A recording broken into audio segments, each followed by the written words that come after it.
Picture चालू करो बे। चलो भाई देखो अब मैं क्या करता हूँ। कॉन्फ्रेंस हम लोग दिखा रहे थे, नजर लागी राजा तेरे बंगले पर, तो इस बंगले पर तो अब तक आप लोगों की नजर थी। अच्छा, अब आज वो लोग पहुंच गए मीडिया वालों के साथ। आप लोग कहते थे घर दिखाओ, टूरिस्ट स्पॉट बनाओ, वो कह रहे हैं कि घर दिखाओ, तो इसमें फिर परहेज क्यों? अच्छा ठीक है। देखिए, जो मैंने पूरी बात कही थी, ये वो पार्टी थी जिसने लिखित में सबसे शपथ पत्र लिया था कि हम बंगला नहीं लेंगे। तो ये वो कहते थे जो अबे जल्दी बोल, कल सुबह पनवेल निकलना है। कहते थे ना चाहूं बंगला गाड़ी, ना चाहूं हीरा मोती, केवल जन लोकपाल केवल मुझे दे। वो अब कहने लगे, उनकी नजर ऐसी बदली है कि नजर लागी राजा तोरे बंगले पर। हमारे संसदीय दल के नेता हैं आम आदमी पार्टी के। अच्छा, हमको सिखा रिया है। संजय सिंह जी, इनकी भी नजर वहीं, सौरभ भारद्वाज जी की नजर वहीं। और मजे की बात है, समझिए, वो अस्थायी मुख्यमंत्री, कोई सेंसेस बात नहीं, वो स्थायी रूप से उस बंगले को चाह रही हैं। उनके तो अश्रुधारा बह रही है। अरे बस कर भाई आतिशी जी, तो 1 महीने की बात है, 1 महीने के बाद तो आम आदमी पार्टी की सरकार रहने वाली नहीं है। क्या बोला तूने? तेरा तो गेम बजाना पड़ेगा। चलो, आम आदमी पार्टी का दावा मान ले तो भी अस्थायी मुख्यमंत्री नहीं रहने वाली है। तो ये अस्थायी चीज से इतना मोह कैसा?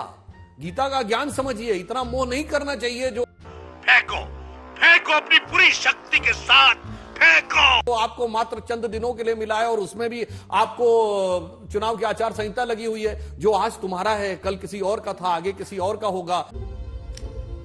देखो देखो, दरिंदगी चेहरे से टपकती है ना। तो मुझे लगता है ये जो इनके अंदर एक वास्तविकता क्या है कि आज जब इनको अपनी हार दीवार पर लिखी इबारत की तरह साफ दिखने लगी है। जनता को आप मूर्ख समझना बंद कर दीजिए। इस प्रकार की बचकाना बातें किसी के गले नहीं उतरती, लोग मजाक उड़ाते। तो मुझे लगता है उस घबराहट और बौखलाहट में जो कुछ हो रहा है वो साफ दिखाई पड़ रहा है। अच्छा ठीक है। अब रही बात इसकी कि जो इन्होंने कहा कि साहब पहले ले जाते, मैं तो कहना चाहता हूं आज आचार संहिता लग चुकी है। जब आचार संहिता नहीं लगी थी तो क्यों नहीं ले गए थे भाई? झूठ बोलो, बार बार झूठ बोलो।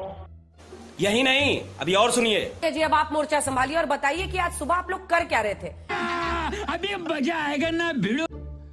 देखिए अंजना जी, सबसे पहली बात तो ये कि हमारे देश के जो प्रधानमंत्री हैं आदरणीय नरेंद्र मोदी जी, उन्होंने खुद दावा किया था कि 35 साल तक उन्होंने भिक्षा मांग के अपना जीवन बिताया।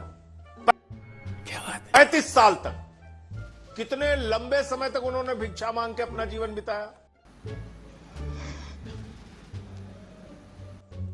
उसके बाद क्या कहा उन्होंने एक टीवी चैनल के इंटरव्यू में? बोले मैं तो अवतार हूं, इंसान हूं ही नहीं, अवतार हूं। तो अवतार कहीं भी रह सकते हैं। इतना बड़ा राजमहल बनाने की जरूरत क्या आपको?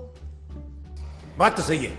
आपने पिछले 1 साल से दिल्ली के शिक्षा पे बात करते हुए बीजेपी को सुना, दिल्ली के बिजली के ऊपर बात करते हुए सुना, पानी के ऊपर बात करते हुए सुना, माताओं बहनों की, बुजुर्गों की चिंता इनके मुंह से आपने सुनी नहीं। एक बात बता दीजिए जो इन्होंने दिल्ली के लोगों के भले के लिए की हो। बात तो सही है। हम बिजली फ्री करेंगे, उसका विरोध, पानी फ्री करेंगे, उसका विरोध, माताओं बहनों के लिए बस की फ्री यात्रा करेंगे, उसका विरोध, बुजुर्गों के लिए तीर्थ यात्रा करेंगे, उसका विरोध, सीसीटीवी कैमरा लगाएंगे, उसका विरोध, हर चीज का विरोध करना है।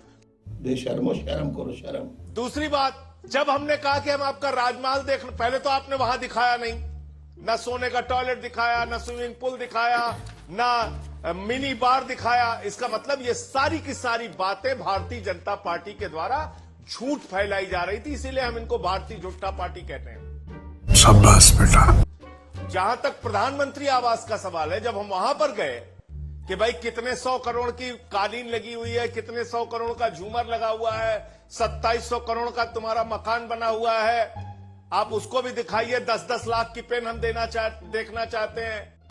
अरे देवा, ये गड़बड़ है बाबा। 8,400 करोड़ के जहाज में आप चलते हैं। 12-12 करोड़ की 6 गाड़ियां आपके घेरे में है। क्या बात करते हैं यार? अभी ये हमसे कह रहे हैं कि वो पार्टी है जो कहती थी हम बंगला नहीं लेंगे। तो जिन्होंने 35 साल से भिक्षा मांगी, उन्होंने आपको बताया था कि 8,400 करोड़ की जहाज से चलेंगे? नहीं। 10 लाख का सूट और 10 लाख का पेन इस्तेमाल करेंगे? उन्होंने आपको बताया था कि दिन भर में 3 बार सूट बदलेंगे, बड़े बड़े फैशन डिजाइनर को फेल कर देंगे। हाँ भाई, कैसी लगी आगे स्वाद?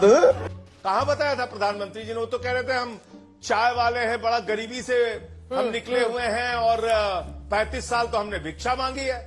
अरे बाप रे, ये तो धोती खोल रहा है। तो जब आपके ऊपर बात आई तो आपने पुलिस का घेरा लगा दिया, बोले नहीं नहीं हम राजमहल में नहीं जाने देंगे, ना वहां जाने देंगे ना यहां जाने देंगे।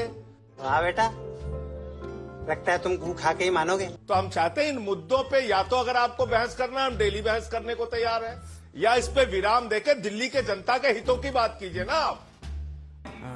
ये बड़ी अच्छी बात कही आप स्कूल पे बात कीजिए, अस्पताल पे बात कीजिए, बेरोजगारी पे बात कीजिए, महंगाई पे बात कीजिए। जो आपसे जुड़े हुए मुद्दे उस पे आप बात करनी करते। क्या बात है सर, क्या बात है सर, क्या बात, ये बात है। पेट्रोल देश में महंगा हो गया, डीजल देश में महंगा हो गया, बेरोजगारी बढ़ गई, 2 करोड़ नौकरियां आपने देने का वादा हर साल किया था, आज तक पूरा नहीं किया। क्या जली ना, तेरी भी जली ना। काला धन लाके सबके खाते में 15 लाख पहुंचाने वाले थे, आज तक आपने नहीं किया। बेशर्मो शर्म करो शर्म। खत्म, bye bye, tata, goodbye, गया।